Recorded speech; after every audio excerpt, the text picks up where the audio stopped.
Aujourd'hui, je vais vous parler des GAN. GAN, c'est un acronyme pour Generative Adversarial Network. Et du coup, la première question qu'on pourrait se poser par rapport à ce type de structure, c'est à quoi ça sert? Du coup, pour les plus bilingues d'entre vous aurez compris pardon, que ça sert à faire de la génération. Alors, c'est vraiment de la génération au sens large. Je vous ai montré plusieurs exemples, du coup, sur cette slide. Donc, la génération d'images. Alors ça, c'est un petit logiciel, c'est un truc assez fou. Ça a été créé par NVIDIA. Euh, on s'amuse à dessiner, alors sur l'interface, donc sur la partie gauche, on s'amuse à dessiner grossièrement un paysage. Et après, l'algorithme, donc un algorithme qui utilise des GAN, mais pas que, hein, faut pas pousser, donc ça utilise une structure de GAN et encore autre chose, même si la partie utilise des GAN. Donc cet algorithme, ce qu'il va faire après, c'est qu'il va essayer de trouver un paysage photoréalistique, pardon, qui va matcher avec le dessin qu'on a fait juste avant. Vous pouvez voir le résultat, je trouve ça franchement assez incroyable ce qu'ils arrivent à faire. Et on peut aussi faire de la génération de musique. Bon là, voilà, donc, je sais pas, vous avez peut-être déjà entendu des musiques, genre un algorithme qui essaie d'imiter les Beatles ou des trucs comme ça. Bref, ça marche avec des GAN notamment. Et enfin, un truc que j'ai vu il y a quelques semaines, un truc vraiment super impressionnant. On donne au GAN une description, genre un texte, comme vous pouvez voir en bas là, donc le petit oiseau et tout. Et le GAN va s'occuper de comprendre la description et de générer une image qui va correspondre à la description. Et franchement, ça, je trouve ça relativement dingue. Donc voilà, tout ce qu'on peut faire avec des GAN, évidemment, c'est une liste exhaustive. Mais ce qu'il faut bien comprendre, c'est que les GAN, ça sert surtout à générer et à faire de la génération au sens large du terme. Donc maintenant que vous avez compris à quoi ça sert, un GAN, pour juste vous montrer à quel point c'est impressionnant, là, il y a deux images, il y a deux visages, et il y en a un qui a été généré par un GAN, l'autre qui est vrai. Je vous laisse deviner lequel a été généré par le GAN. Bah ouais, peut-être celui de droite, il a une tête un peu bizarre. Ouais, on est d'accord. Et bah du coup, c'est Paulin qui avait raison, c'est le mec de gauche. Ah ouais? Ouais, en vrai, ouais. Mais en vrai, si on regarde bien, vous voyez mon curseur, genre ici, là, il y a une tache chelou. Ah ouais. Ouais, je suis d'accord. On n'a pas l'impression qu'il a des veines aussi, genre au niveau de son veston. Genre là, ouais, c'est vrai. Genre, Ouais, c'est vrai que c'est un peu chelou. Il y a des mecs qui avaient bugué sur cette pose aussi, là. Enfin bref, voilà. Tout ça pour dire que, en vrai, les résultats qu'on peut obtenir sont quand même assez incroyables. Alors j'avais vu ça, j'étais vraiment choqué par la qualité de leurs résultats. La dernière promotion avait fait un test avec du coup beaucoup plus de personnes et ça tournait autour de 50-50. Donc on peut dire que le GAN passe le test de Turing pour ce genre de problème. Et du coup, maintenant que je vous ai expliqué à quoi ça servait un GAN, on pourra expliquer comment ça fonctionne. Et pour ça, j'aurais besoin d'un tout petit peu de formalisme, pas grand-chose, rassurez-vous. Déjà pour ça, on va être obligé de partir d'un bruit, c'est-à-dire qu'on va avoir besoin de quand même de nombres générés aléatoirement. Alors évidemment, c'est dans R puissance 100. Si on veut une distribution uniforme, évidemment, ça va être un segment puissance 100. Et on peut comprendre intuitivement qu'en fait, on va avoir, via ce bruit, ça va être des sortes de features qui vont pouvoir caractériser justement l'usage. Par exemple, on va dire qu'il va y avoir un nombre qui va correspondre à, je sais pas, à la couleur des cheveux, des yeux ou quelque chose comme ça. Donc, on peut un petit peu comprendre ce bruit par justement c'est quelque chose qui pourrait caractériser un visage. Donc, on est en uniforme, et là, donc, je veux aussi dire qu'on va avoir 100 features pour caractériser une image. Ça pourrait être plus, ça pourrait être moins, mais 100, ça suffit pour ce genre de problème. À côté de ça, évidemment, un GAN, vous avez bien compris que ce sera un réseau de neurones, et donc ça va avoir besoin d'une base de données pour s'entraîner. Donc c'est ce que je représente ici. On va avoir une base de données de plusieurs images, donc de plusieurs visages. Et en fait, ce que je vais essayer de vous faire comprendre, c'est que finalement, cette base de données, elle peut être représentée par une distribution de probabilité dans l'espace R puissance la taille de l'image. Donc pour vous faire comprendre ça, déjà, vous comprenez bien qu'une image, mathématiquement, c'est une matrice, donc ça appartient bien à l'espace R puissance 8 fois 8. Et donc voilà pour ça. Et je vais essayer de vous montrer via un exemple dans R. Imaginez, vous avez une expérience, je sais pas, par exemple, comme la taille d'un oiseau, un truc comme ça.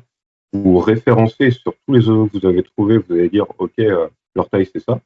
Vous les mettez dans un graphe, vous allez placer les points. Donc, par exemple, sur R, vous allez placer tous les points. Et vous allez voir qu'il y a, par exemple, dans le cas d'une taille d'oiseau, je suppose que ça va suivre une distribution un petit peu gaussienne. Et donc, vous allez voir qu'il y aura plein de points qui vont être rapprochés et d'autres qui vont être plutôt éloignés. Et à partir de ça, via des calculs mathématiques, vous allez pouvoir approcher, vous allez pouvoir essayer de trouver une distribution qui matche un petit peu, qui matche à peu près avec les observations que vous avez faites. Donc ça va être dans R. Et en fait, on peut essayer de faire le même raisonnement dans un espace beaucoup plus grand, donc R puissance la taille de l'image. Et en fait, c'est exactement ça qu'on va essayer de faire. C'est à partir de la base de données, on va avoir des résultats d'expérience. Et à partir de ces résultats d'expérience, on va pouvoir essayer d'extrapoler dans R puissance 8 fois 8 une distribution approchée. Et donc, cette distribution approchée, je vais l'appeler P-data. Et du coup, vous comprenez bien, entre les deux, on va avoir une fonction qui va passer du bruit à quelque chose qui va approcher la distribution P-data. Et ça va être le GAN. Alors, le GAN, ce qu'il va faire, lui, il va prendre la distribution uniforme et il va essayer de la moduler, de la modifier, de la déformer pour obtenir une nouvelle distribution artificielle que moi, je vais appeler P-theta. Theta pour les paramètres du GAN. Vous aurez compris que c'est un réseau de neurones, du coup, tous les paramètres. Et en fait, ce qu'on va essayer de faire, c'est qu'on va essayer de faire matcher la distribution artificielle générée par le GAN, donc P-theta, avec la distribution approchée P-data, qui va être approchée grâce à la base de données. Donc, en fait, ce qu'on va juste essayer de faire, c'est de faire coïncider la distribution P-theta avec la distribution approchée P-data. Et du coup, maintenant, on va parler, pour partir plus en détail dans le fonctionnement d'un GAN, maintenant qu'on a compris tout ça. Donc, il y a plusieurs manières d'expliquer comment ça fonctionne un GAN, et moi, ce que je vais utiliser, c'est une analogie du faussaire. Imaginez, on se met à la place d'un GAN, on veut générer quelque chose de photoréalistique, par exemple une image, ou ici, dans mon exemple, ce sera de l'argent. On va déjà avoir besoin d'un faussaire. Le mec, il va être capable de créer quelque chose, et il va avoir besoin pour ça d'un modèle. Donc, le faussaire, il va créer un fake. Et après, le problème, c'est que le faussaire, lui, il part de rien, parce qu'on se comprend bien que notre réseau de neurones qu'on a à l'origine, il va être incapable de faire quelque chose. Il part de rien, il n'a aucun skill. Et du coup, il va avoir besoin de quelqu'un qui lui dit « Ok, là, ce que tu as fait, c'est mauvais, il va falloir que tu t'améliores de cette manière-là, ou il va falloir que tu fasses gaffe à ça et tout. » En fait, il va avoir besoin d'un critique.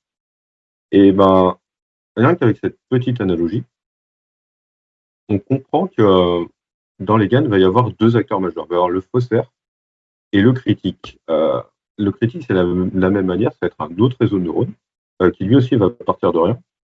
Et ce qu'on va essayer de faire, c'est comme les deux partent de rien, on va essayer de les faire évoluer en même temps. On va les faire, ils vont gagner en skills, en compétences, va chercher le mot. Ils vont gagner en compétences petit à petit. Il va y avoir une sorte d'équilibre entre les deux, ce qui va faire qu'ils vont apprendre petit à petit au même niveau pour pouvoir justement que le faussaire crée des fakes de mieux en mieux. Le critique va pouvoir différencier de mieux en mieux les fakes et les modèles. Ça s'améliore pendant l'apprentissage. Et enfin, le faussaire va donner de très très très bons résultats.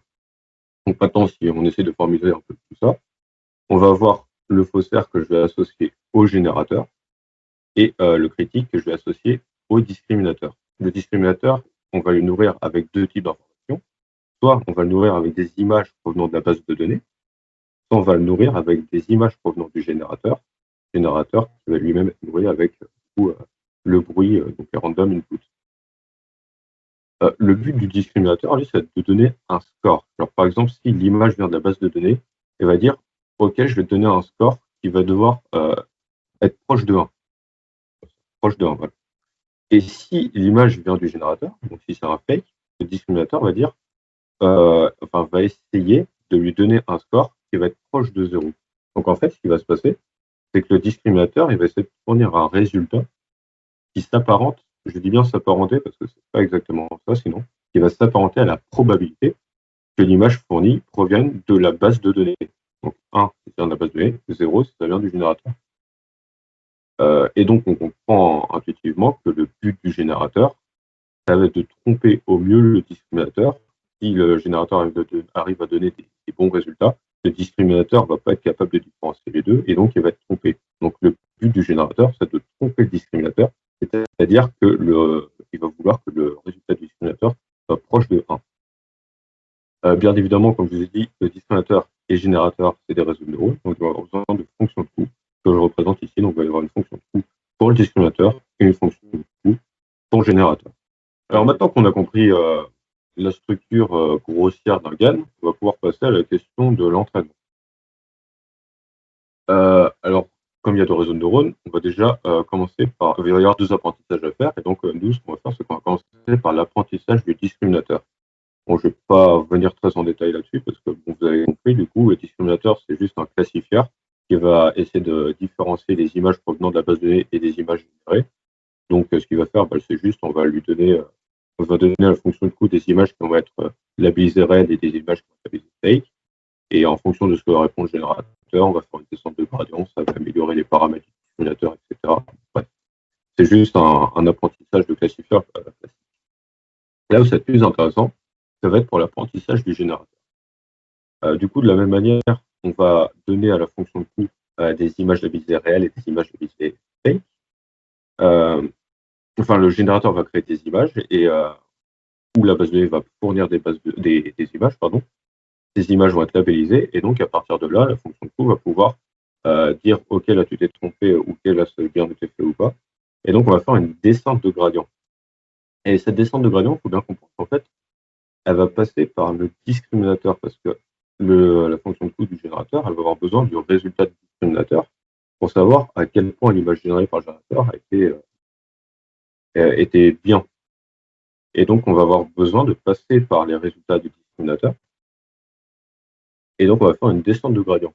Alors il faut bien noter que cette descente de gradient, elle passe par le discriminateur, soit, mais par contre, elle ne va pas modifier les poids du discriminateur. Par exemple, si vous êtes sur TensorFlow, vous mettez le mode onTraining false égal à false. Donc après que vous êtes passé par le discriminateur, la descente de gradient continue jusqu'au générateur, où là justement ça va faire une descente de gradient où ça va améliorer justement les paramètres du générateur. Donc tout ça pour dire en fait finalement qu'il ne faut pas oublier, parce que ça va être utile pour la suite, que la descente de gradient dans le cas du générateur va passer par les poids du discriminateur. On va avoir à faire une histoire de rapport de force entre le générateur et le discriminateur. Parce que, du coup, vous avez compris que l'objectif d'un GAN, c'est d'obtenir un générateur qui devient super fort. Or, le problème, c'est que le générateur, pour devenir fort, il va avoir besoin d'un critique qui soit efficace, qui puisse lui dire OK, là, j'arrive à voir que ça vient de la base de données et que ça vient pas, que c'est généré et que ça vient pas de la base de données, donc il va falloir encore que tu t'améliores. Donc le générateur a au moins besoin d'un discriminateur plus fort que lui. Donc c'est une relation d'ordre chelou, hein. Donc pour l'instant, ce que je vous dis là, c'est juste intuitif. Donc on va essayer d'introduire une relation d'ordre un peu bizarre. Et de la même manière, le discriminateur, il va avoir besoin d'images pour s'entraîner. Et il va avoir besoin d'images de plus en plus fines, de plus en plus proches de celles de la base de données, pour pouvoir essayer d'affiner ses résultats. Et donc lui, de la même manière, il va avoir besoin d'un générateur qui va être au moins aussi fort que lui. Et donc finalement, il faut que les deux soient tout du long de l'entraînement aussi forts l'un que l'autre. Et donc en fait, on va essayer de trouver un équilibre dans le rapport de force entre le générateur et le discriminateur. Alors ça, je vous l'ai expliqué de manière effective. Mathématiquement, ça peut se prouver par plusieurs... il y a plusieurs indices mathématiques qui montrent ça. Je vais vous en présenter un.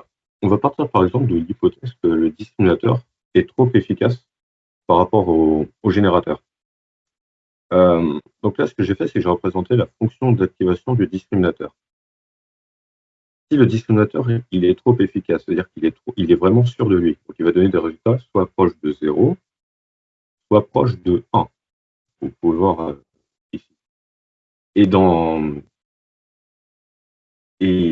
voilà. Et donc on voit que le gradient dans ces zones-là est vraiment extrêmement bas. Enfin, il est vraiment extrêmement faible, comme vous pouvez voir ici. Et donc, comme je vous ai expliqué précédemment, on sait que quand on fait la backpropagation, donc la descente de gradient pour le générateur, on passe par le discriminateur. Et donc, lui, le générateur, quand il va vouloir apprendre, il va avoir, ça va passer par le discriminateur va ne préconiser que des tout petits changements. Et donc, le générateur, lui, il va jamais réussir à apprendre de manière efficace. Ça, c'est un nom, ça s'appelle l'effet de gradient vanishing. Le but de ces quelques slides, c'est vraiment pour dire qu'il faut vraiment bien se rendre compte que dans les GAN, il y a un équilibre très subtil à trouver. Donc, on va pouvoir utiliser la théorie des jeux pour pouvoir savoir ce qui va se passer à la toute fin quand l'équilibre est bien trouvé. Pour ça, pour expliquer cette situation, je vous ai représenté dans 2 petits tableaux l'état, enfin les différentes situations possibles. Alors, vous voyez en colonne, on a soit le générateur est fort ou faible, et plutôt en ligne, soit le générateur est fort ou faible, et en colonne, soit le discriminateur est fort ou faible. Et là, ce que vous avez dans la petite case, là, ça va être un couple qui représente le score du générateur, virgule le score du discriminateur, dans chacune des situations. Si le générateur et le discriminateur sont forts, vous savez ça, les deux vont être à 1, et s'il y a un des acteurs qui va être faible, alors son score va être égal à -1. Donc à partir de là, on va pouvoir essayer de trouver l'équilibre de Nash. Un équilibre de Nash, c'est quoi? C'est une situation où personne n'a intérêt à changer. On va se mettre à la place du discriminateur. Si on se met à la place du discriminateur, on va déjà faire un point de place. On suppose que le générateur est fort. Si le générateur est fort, le discriminateur, où est-ce qu'il maximise son score? C'est dans la situation où lui-même est fort. Le 1, 1, enfin le 1 ici. 1, 1 est supérieur à -1. Donc dans l'hypothèse où le générateur est fort, le discriminateur va être fort. Dans l'hypothèse où le générateur est faible, le discriminateur, il a quel intérêt? Il a encore intérêt à être fort. 1 est supérieur à -1. Donc dans tous les cas, le discriminateur a intérêt à être fort, et donc on peut enlever toutes les situations où le discriminateur est faible. On fait exactement la même chose en changeant de la place du générateur et du discriminateur.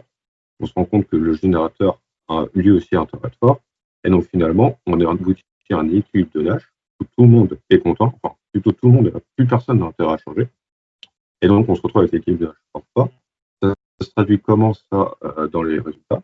On a un générateur qui est parfait, et un discriminateur qui lui aussi est parfait, mais malheureusement, ce discriminateur, on va lui donner quoi comme entrée? Soit des images provenant de la base de données, soit des images générées par un générateur parfait, c'est-à-dire des images qui sont tellement parfaites que c'est impossible de dire si elles viennent de la base de données ou si elles ont été générées. Et même si le discriminateur est parfait, il ne va pas pouvoir répondre. Donc la seule chose, c'est qu'il va répondre au hasard. Tout ça. Donc finalement, on va aboutir à quoi? Dans le meilleur des mondes, on va bien aboutir à ce qu'on veut, c'est-à-dire un générateur parfait. Ça, c'est des résultats qu'on a obtenus sur 2 bases de données. Donc sur MList, c'est une base de données qui représente des chiffres, si vous ne savez pas. Et sur Fashion MList, une base de données qui représente des vêtements et des chaussures. Visiblement, c'est ce que ça doit donner. Et donc là, par exemple, si on regarde sur celui de gauche, sur MList avec les chiffres, on voit bien justement qu'au début, on avait vraiment de la merde, genre on avait des petits points et tout, et que petit à petit, ça commence à donner des résultats qui sont de mieux en mieux. Je vous laisse regarder. Et on comprend bien donc que justement, les deux acteurs, donc générateur et discriminateur, ont bien réussi à évoluer en phase et à s'améliorer tous les deux en même temps, jusqu'à obtenir quelque chose de plutôt pas mal. Donc après, ça reste nos résultats à nous, c'est pas plus des résultats extraordinaires, mais on voit bien que ça peut fonctionner. Voilà, et maintenant il ne reste plus qu'un truc à dire, c'est la question de la fonction de coût. Alors, pour cela, ce qu'on va faire, c'est qu'on va déjà partir d'un cas simple. On va prendre un Z qui appartient à la distribution de probabilité, donc la distribution uniforme qu'on avait. À ce Z, on va appliquer la fonction G, la fonction du générateur, la fonction représentée par le générateur. Donc G de Z, finalement, ça va être une image. Et après, on va encore lui appliquer D, D de G de Z, donc qui va être le score que le discriminateur donne à l'image. Donc si je me mets à la place du générateur, moi je veux tromper le discriminateur. Et si je veux tromper le discriminateur, je veux que le discriminateur lui donne un résultat qui va être proche de 1. Donc si je mets à la place du générateur, j'essaie de maximiser D de G de Z. Après, je vais faire un petit coup mathématique, je vous expliquerai juste après. Du coup, on va faire 1 moins D de G de Z, donc le générateur, finalement, il veut minimiser ça. On passe au log, fonction croissante, on va encore minimiser ça. Et après, ça, c'était pour un exemple, c'était pour un Z apportant un P de Z. Mais ce qu'on voudrait faire, c'est une moyenne sur tous les Z. Une moyenne pondérée par la probabilité d'apparition du Z. Donc ça a un nom, ça s'appelle une espérance. Et donc, le générateur, ce qu'il va essayer de faire, il va essayer de minimiser l'espérance sur tous les Z qui suivent la distribution uniforme du log de 1 moins D de G de Z. Maintenant, je vais essayer de me mettre à la place du discriminateur. Le discriminateur, maintenant, ce que l'on va faire, c'est si on lui fournit une image provenant de la base de données, donc cette image va être X, et que je lui, à ce X, je lui, non, quand je fais D de X, si je me mets à la place de l'illustrateur, je vais essayer d'avoir un score maximal, un score proche de 1, puisque cette image vient de la base de données. Donc le discriminateur, finalement, ce qu'il veut faire, c'est qu'il veut maximiser D de X. Et de la même manière, pour les images qui sont générées, donc G de Z, le discriminateur il va essayer d'avoir un score minimal. Donc il va essayer de minimiser D de G de Z. Et donc avec le petit tour de passe-passe mathématique qu'on a fait là, il veut essayer de maximiser un moins D de G de Z. Donc finalement, le discriminateur, qu'est-ce qu'il va faire?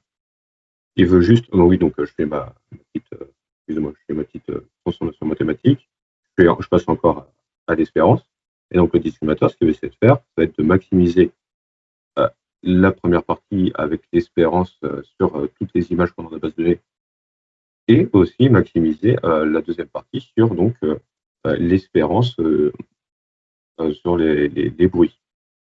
Et après, donc, pour revenir sur la question de la théorie des jeux, finalement, je rajoute juste les min-max. Et là, à partir de là, on a tout le problème du GAN. C'est-à-dire que le générateur va essayer de minimiser cette fonction, alors que le discriminateur va essayer de maximiser. Et ouais, juste, du coup, je vous explique vite fait pourquoi le tour de passe-passe mathématique avec les logs et logs de 1 moins de TSL. En fait, c'est ça, peut-être que vous connaissez, ça s'appelle une cross entreprise. Et en fait, c'est une fonction qui est très utile pour pouvoir justement manipuler des distributions de données, de probabilité. Pardon. Et donc, c'est pour ça qu'on l'a fait apparaître ici. Okay. Donc, maintenant, on a fini la théorie. On va pouvoir passer à la pratique. Alors ça va être la fonction de cours en pratique. Donc, ça, j'ai juste tiré du papier qui a qui a dévoilé les GAN. Donc, l'article de Yann Goodfellow publié en 2017. Et donc ça, c'est l'algorithme qui préconise pour pouvoir faire apprendre un GAN. Alors déjà, je vais vous expliquer vite la structure. Donc on voit, c'est juste une boucle qui représente justement les différents steps pour le training. Et après, on peut voir l'apparition d'un petit hyperparamètre qui est K, parce qu'en fait, on s'est rendu compte que si on veut avoir un équilibre, il va falloir plus souvent entraîner le discriminateur que le générateur. C'est juste un fait, on s'est rendu compte de ça. Et donc en fait, ce qu'on va faire, c'est qu'on va entraîner K fois le discriminateur pour une fois le générateur. C'est ce qui est représenté par la petite boucle forecast-steps do. Là, en fait, tout ça, c'est l'entraînement du discriminateur. Comment on entraîne le discriminateur? On va prendre des samples provenant de la distribution probabilité, enfin de la distribution uniforme, donc un bruit, quoi. On va prendre différents bruits, différents résultats de bruit. De la même manière, on va prendre plusieurs différentes images de la base de données. Et après, ce qu'on va faire, c'est qu'on va juste faire une montée de gradient, c'est un petit peu bizarre, et vous pouvez dire une descente de moins cette fonction-là, du coup. Donc, on va faire une descente de gradient de cette fonction-là. Et évidemment, une espérance, informatiquement, c'est un petit peu compliqué. Du coup, ce qu'on va faire, c'est qu'on va juste faire une moyenne, donc 1 sur n, sur la somme des échantillons qu'on a trouvés. On va juste approximer l'espérance par des résultats d'expérience, des Z et I. Et donc, on a réussi, comme vous pouvez voir, ça c'est la fonction ça c'est la fonction de coût du discriminateur. Et après, une fois qu'on a entraîné K fois le discriminateur, on va pouvoir entraîner une fois le générateur. Du coup, on s'en exactement la même chose, Z provenant de la distribution uniforme. Et donc là, on fait une descente de gradient de cette formule-là. En fait. Et du coup, il rajoute juste qu'ils utilisent une méthode de descente de gradient newtonienne, comme vous pouvez voir ici. Enfin, pardon, je crois que c'est newtonienne.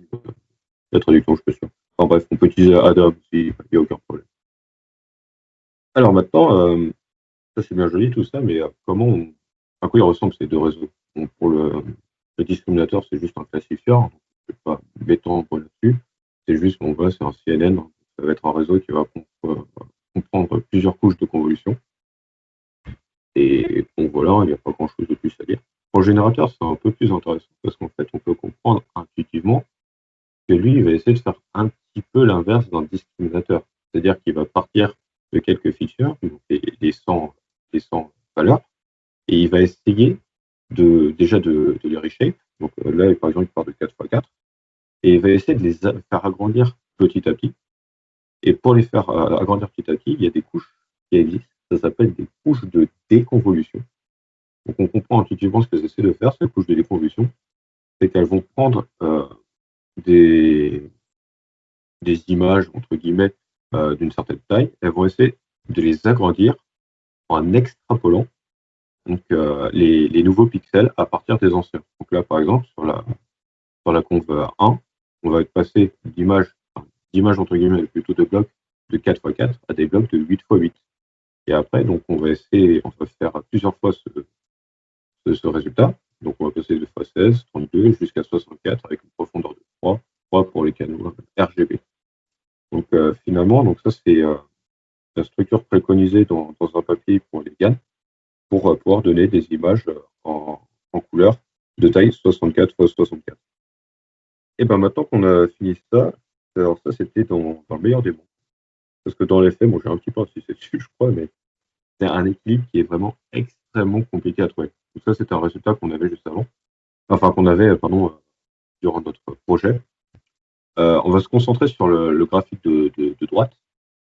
Et là, on se rend compte. Alors, en bleu, c'est la fonction de coût du générateur. Et en orange, la fonction de coût du discriminateur. Donc, au début, tout se passe bien, tout et tout.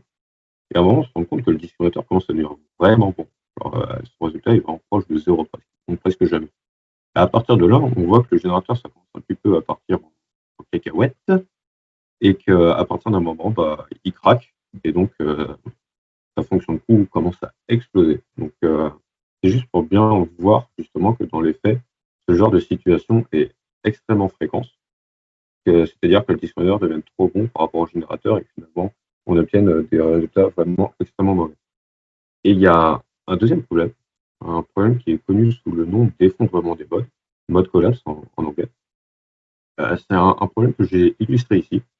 À un moment, on avait réussi donc à avoir un GAN assez équilibré et on a eu ce genre de résultat. On a eu des 8 et des 1, mais on n'a pas eu le reste. Alors, on s'est demandé pourquoi. On a vraiment que 2 chiffres qui ont été créés par le générateur. Et donc ça, c'est un problème. Donc ce problème, ça porte le nom d'effondrement des modes.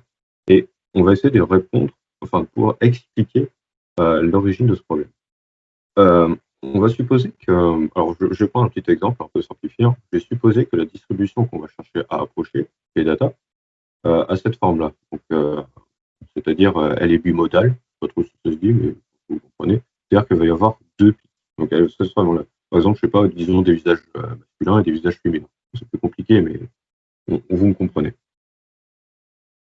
Le discriminateur, lui, il est un peu bête. On va lui donner l'image, il va juste dire, OK, ça matche à peu près avec ce que moi j'ai appris. Donc, le générateur, il va se dire, ah, mais attends, finalement, ça sert à rien que je m'entraîne sur les 2 modes. Il suffit juste que j'apprenne sur un seul mode. En soi, ça suffit, puisque le discriminateur, il va rien voir. Donc, le générateur, ce qu'il va faire, il va comprendre qu'à un moment, il va juste se spécialiser sur un seul mode. Ici, il va se spécialiser donc sur les 1 et les 8.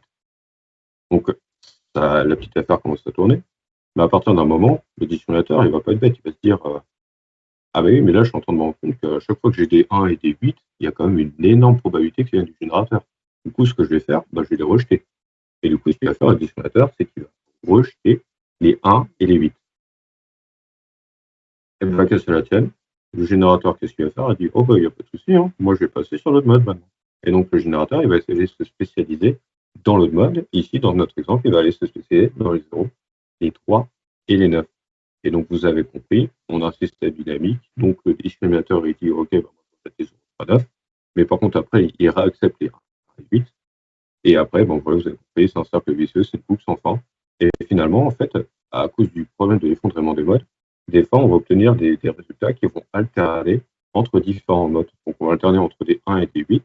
Et à la prochaine itération, on va voir, les prochaines itérations, on va voir que des 0, 3, 9, etc., etc., etc. Et du coup, j'ai juste fait une petite ouverture, parce qu'évidemment, moi, je vous ai présenté que les prémices des GAN. Il y a plein d'autres trucs à dire dessus, mais on n'aura pas le temps. Et surtout, il y a quelqu'un d'autre qui est super chaud pour le faire. Et je vais juste vous présenter le questionnement qu'on pourrait se poser. Déjà, c'est comment éviter le fondement des modes. Aujourd'hui, on a des techniques. De la même manière, comment faciliter la stabilité d'équilibre. On a là aussi des techniques. Et ces 2 problématiques peuvent être résolues, par exemple, en utilisant d'autres fonctions de coût. Donc, je ne vais pas trop vous spoiler, mais par exemple, il y a des nouvelles structures de GAN qui existent, les GAN de Wasserstein, qui, par exemple, vont pouvoir répondre à ces deux problèmes. Donc, je ne vous en dis pas plus. Comme je l'ai marqué, donc les réponses sont dans la formation d'approfondissement de Jules, un intervenant, un ancien de Centrale Marseille, qui fait des formations super quali. Et du coup, il ira plus en détail sur ce genre de problème. Mais quant à moi, du coup, je vous remercie pour votre écoute. Et si vous avez d'autres questions, il n'y a pas de souci.